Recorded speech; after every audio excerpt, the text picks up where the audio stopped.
civil society organization vows to increase youth participation in 2021 elections in the Gambia. Tunisia's government seeks to boost youth employment amid economic challenges. And ex-NIA Deputy Director narrates his role into the investigations of 2006 alleged coup against the Jammeh regime. Well, these and more stories are on your way in this edition of The World Today.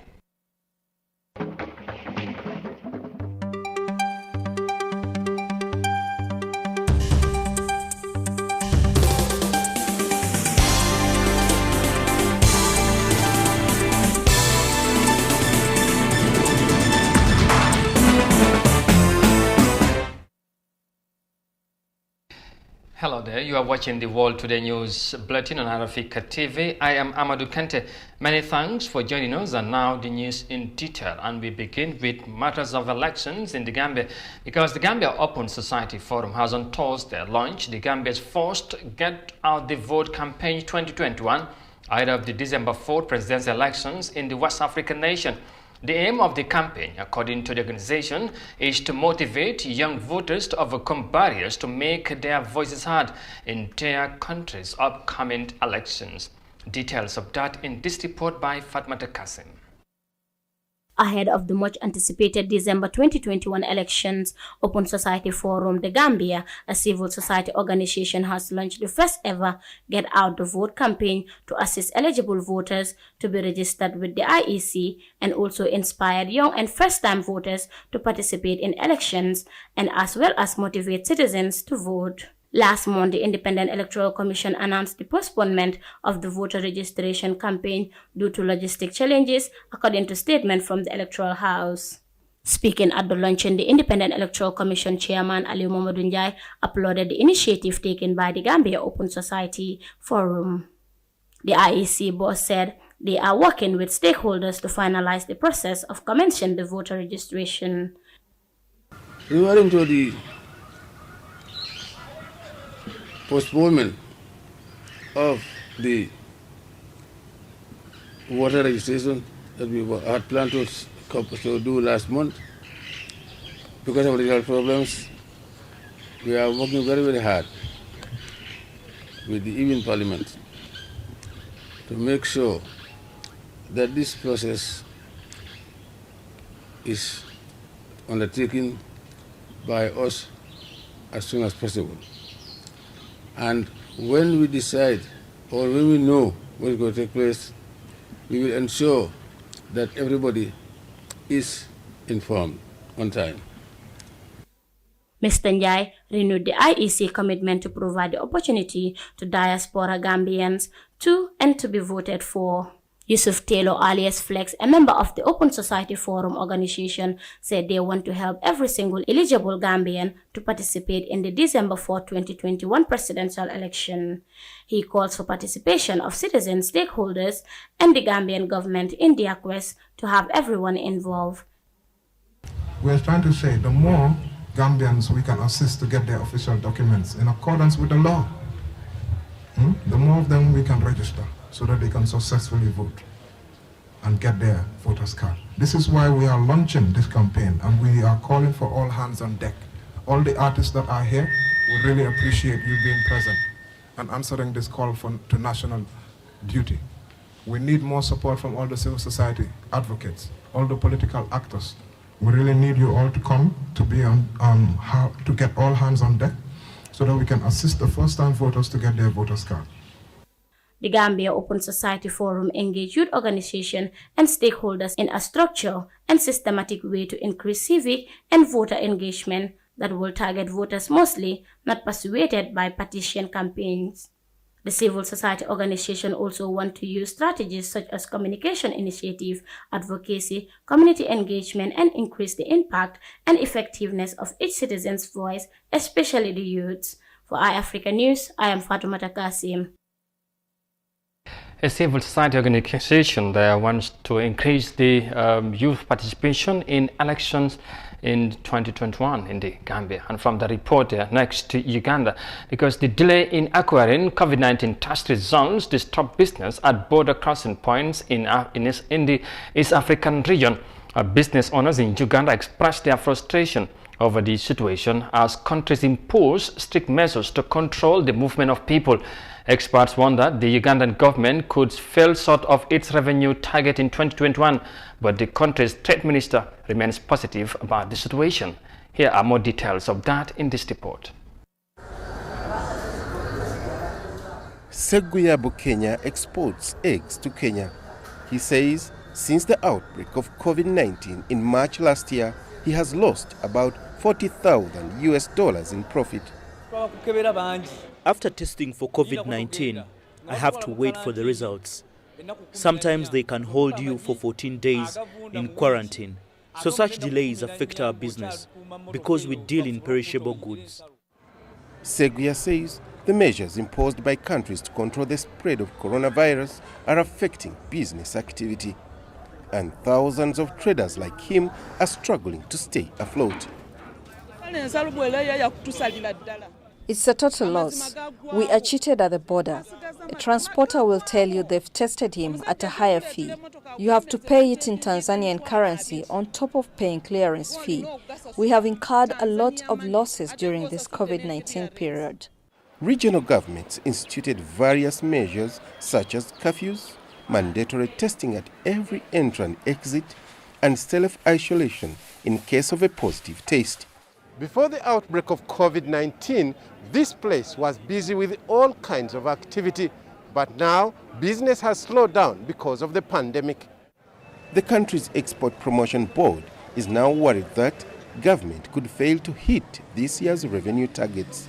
Informal trade has on average been over $550 million per year, and we are not sure it can be more. $550 million. I have looked at statistics, and I don't think we are going to get half because I'm looking at 3 quarters, and the 3 quarters of informal trade, I am not looking at even $200 million. So it was tremendously affected. But Uganda's trade minister says the government is cautiously easing restrictions to boost trade. Reopening or opening business premises is also an advantage in a way, because you remember all those were locked. URA has also reduced on some of the requirements that you are supposed to meet. For Seguya and others, their only hope now lies in how fast regional governments can access the vaccine. Uganda has already placed an order of 18 million doses of the AstraZeneca vaccine from India. Perhaps this could help contain the pandemic so that business begins to flourish.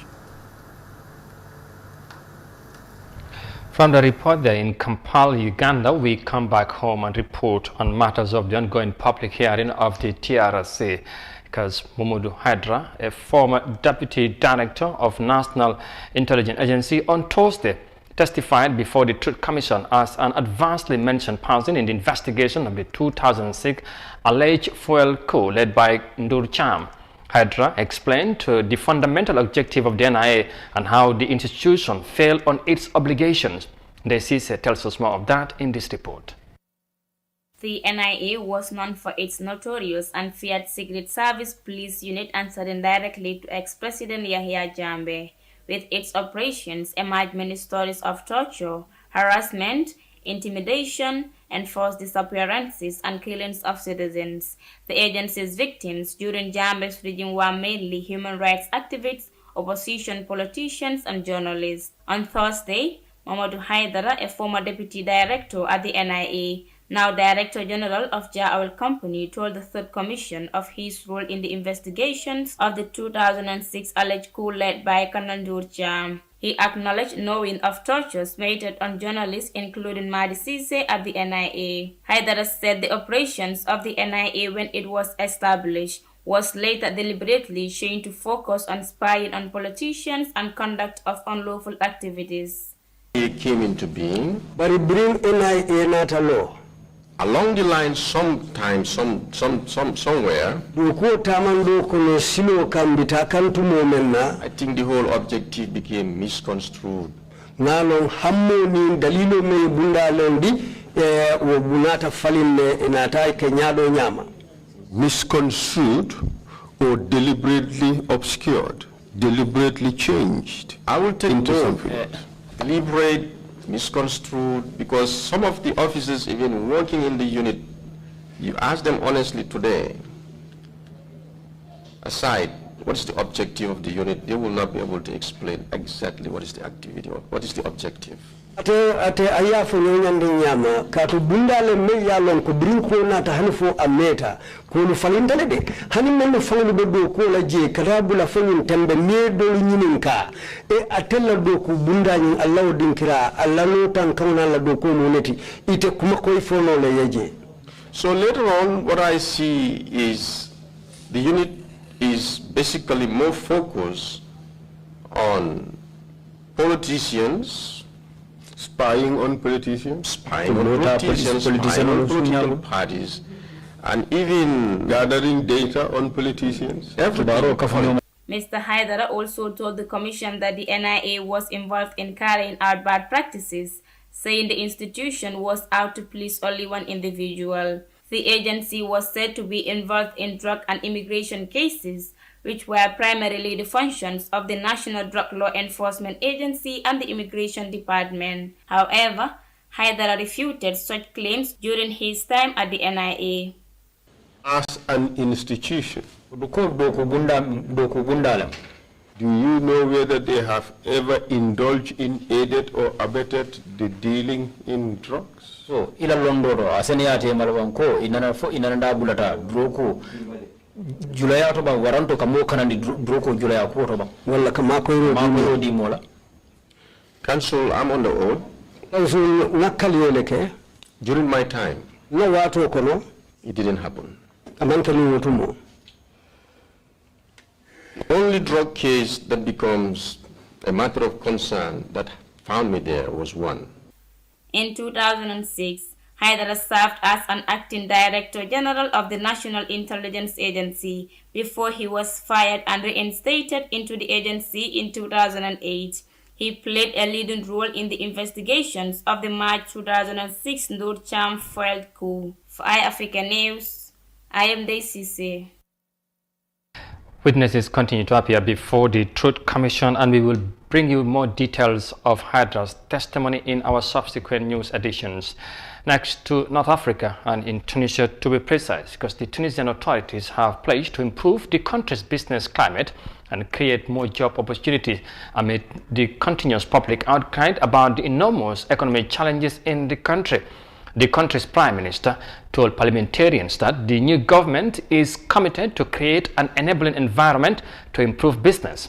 Young people have been venting their frustration over the government policies, but the Prime Minister have promised a change. Let's have more details of that in this report.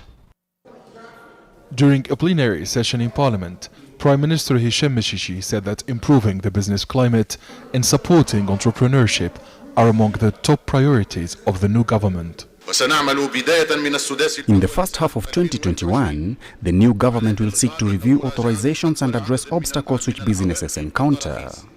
The latter will be afforded access to a package of financial and fiscal incentives in a bid to encourage youth in particular to generate wealth and foster entrepreneurship. The Tunisian Prime Minister says that reducing legislative and regulatory burdens will help create wealth and boost investments. We have a clear strategic vision to overhaul the development model with the aim of putting the country on the right track and creating wealth through Tunisian youth who keep abreast of digital technological advances. We have the firm conviction that we cannot build a new economy while using old tools. There is need to give a boost to promising sectors and preserve gains and experiences in others. Meshishi also reacted to the wave of protests which continue across Tunisia. He stressed that it is necessary to listen to young people who express their dissatisfaction with real sincerity and to endeavor to find long-term solutions to their problems. The protests are justifiable. This is the result of the worst economic and social situation in decades. The state's indebtedness could hit 100% this year. The unemployment rate among youth is unprecedented. Tunisian youth are fed up and desperate. The poverty and the lack of development in all regions is alarming. The government must address all these issues as soon as possible. Tunisian authorities have pledged to reform the public sector and improve governance. The structural reform will help alleviate the burden of public enterprises on the state budget. The Tunisian Prime Minister also said that the rationalization of the subsidization system will be an additional priority. Hisham Mishishi noted that his cabinet plans to secure a transition from the subsidization of products to the consolidation of incomes. The Tunisian government promised to provide more jobs for the young people. And from the reporter in Tunisia, we will now take a break and come back shortly with the remainder of the story. Stay with us, we'll be right back. The pride we take in our brand, the work we put into constantly change the landscape and elevate real estate in the Gambia, it's compared to none. From inception, our goal was to add value to the beautiful Gambian landscape. That's why we are proud innovators of community estates. Kololi Sands is an exceptional piece of work, tailored for ultimate convenience and luxury, to bring you an element of finesse that is rare but unique in its own. This is also our pride and joy, and we welcome you to the exquisite beauty right here in Kololi and right here on the waterfront. Kololi Sands, feel the ocean breeze at your doorstep.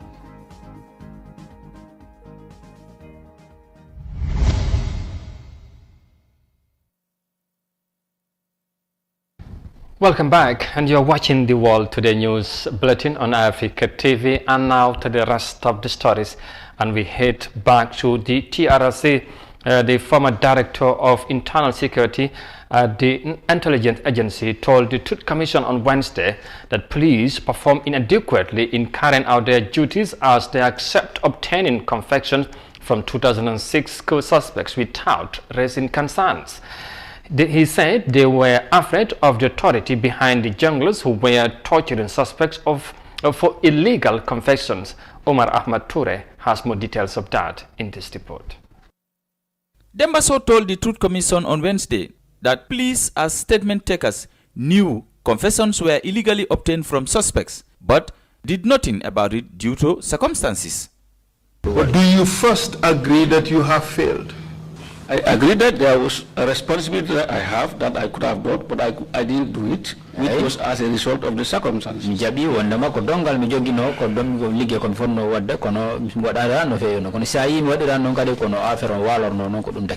that is failure on your part to do what you were professionally obliged to do. I said the characters within that environment, the environment was tense, intimidating, fearful, so what else? Those were the circumstances. So said suspects were beaten by junglers before being brought in to face the panel, but they were scared to raise objections because of the power behind them. You were even scared to raise an objection. Were you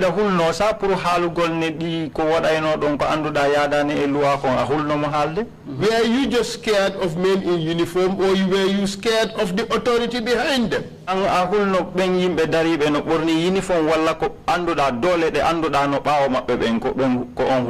It's not the uniform. That's So what was it? It's the authority behind it. And who was the authority? Because the leadership was exactly. I know that my fears, if I was fearful of anything, it's not the uniform, because I'm a uniform officer. I see uniform. So that is not the uniform that was intimidating. It was the characters there with different people who come from different areas, and you never know what they are up to. So that was the cause of concern. Council Fall told So that he could have used his conscience to stop the illegalities, just as the witness who was modeled to testify against him at court did, but instead So chose to be an accomplice to the system. Dembaso was born in 1967 at Kampasa Fonyi-Jarol district of West Coast region. He joined the Gambia Police Force in 1985. He later moved to NIA in 1995 and became Director of Internal Security. He is the current Deputy Inspector General of Police. For Africa TV, I am Omar Ahmad Toure. Dembaso appeared before the Truth Commission yesterday, and as witnesses continue to appear before the TRRC. Finally, to Zimbabwe now, because Zimbabwean authorities are devising means to deal with the rapid spread of the COVID-19 pandemic, with the South African country preparing to acquire the coronavirus vaccines. Well, despite the government's effort to contain the situation, frontline health workers are concerned as to the progress made. It is not clear when the vaccines would arrive in the South African country, but authorities say they are open to different options in the market. Let's have more details of that in this report. A Treasury official said a 2020 budget surplus and some 2021 tax revenues will be redirected to pay for the vaccine doses. While welcoming the news, frontline workers are worried that the country's response may fail to keep pace with the rampaging pandemic. We can actually say we are now behind, because by now we expect to start noticing results from those countries that actually started the vaccination process. So if we have not started now, and we expect at least 6 weeks to notice the effects of the vaccine, the results, the good results of the vaccine, then it means we are still far from over. Authorities are waiting on expert advice to guide the next course of action. This government is preparing as hard as it can. We have, as I indicated before, meticulously looking at our situation, our environment. We did some assessments, October, November, to see where we are, to identify the gaps and begin to plug those gaps. And that's exactly what we're doing with our technical teams and so on. We've put in a strategic framework that really guides us, that looks at, how do we prioritize, how do we resource mobilize, how do we do advocacy, communicate with the communities, and so all that we are continuing to work. The government is keeping all options on the table, which means it has not chosen just one vaccine to go with. It says it's taken the strategic decision because of the virulence of the second wave of COVID-19, which compels it not to keep all its eggs in one basket. It's not clear when the vaccine purchase is expected. Medical experts have recommended ample training for those who will be administering them. How it is done, how it is transported, if it needs cold chain management, where we need to maintain it frozen, then we have to make sure that we have enough refrigeration, we have to make sure we have enough supply, we have to make sure we have generators in the rural areas. Apart from the national purse, Zimbabwe can also call on funds pledged by the business community to help procure vaccines.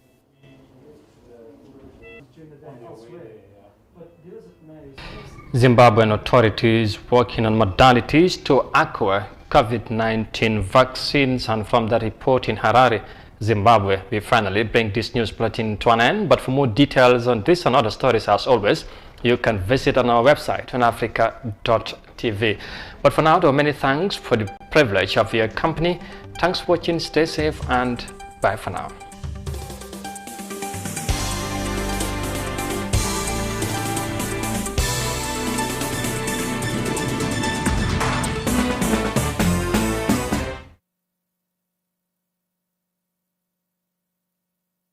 bari biyo ken kontan batal bari inatal